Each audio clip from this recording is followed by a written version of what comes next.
Okay, so we're back to the paper, and in this video I'm going to be showing how how to construct chords.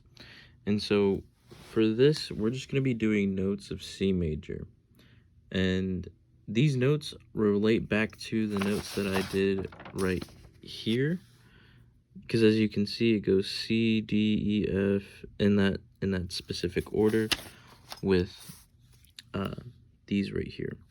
And so, notes are octaves, and so that's what we do with notes, is we combine them together to make chords.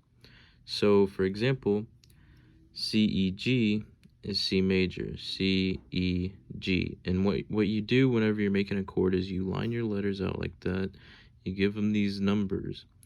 And what these numbers mean is a minor is going to be 2, 3, 6. Those are your minor numbers, 2, 3, and 6. Major is going to be 1, 4, 5. So it's 1, 4, 5. And 7 is a diminished number. I put triad because really the chords that I'm making are triad chords, which means that they only consist of 3 notes, as you can see right here. Just taking notes because, Lord, this music theory is the most annoying thing ever. I just want to learn how to play guitar, but gotta learn music theory in order to get a fundamental idea as to what you're even doing. But really, what the difference between minor and major is sad, and then major is happy and uplifting. So I have some examples right here. So a D minor is going to be a D, because it's a D chord. D, F, A.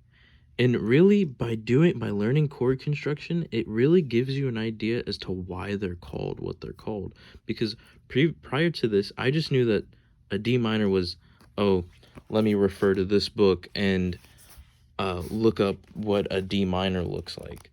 And so it would just show you things like this, like, oh, how to play C6, how to play C sus4, how to play, different chords such as that. But it wouldn't really tell you why it's like that. So, but it utilizes the treble clef system, or like the musical notation, to give it a better idea as to what you're actually doing and why you're putting your fingers on a guitar the way you're putting them, as opposed to just, oh, put them here, make a sound, and do that. But no, it's much deeper. And so the way we can, I'll give you some more examples as to why these are E minor and G major, what makes them major and minor. Well, like, yes, it starts off with that, but the reason why it starts off with this one is because, that's what it's called, that's what the chord is called. But what makes it a major and minor as to like counting 2, 3, 6, 1, 4, 5 is D is minor because it goes D, F, A. So 2, 4, 6.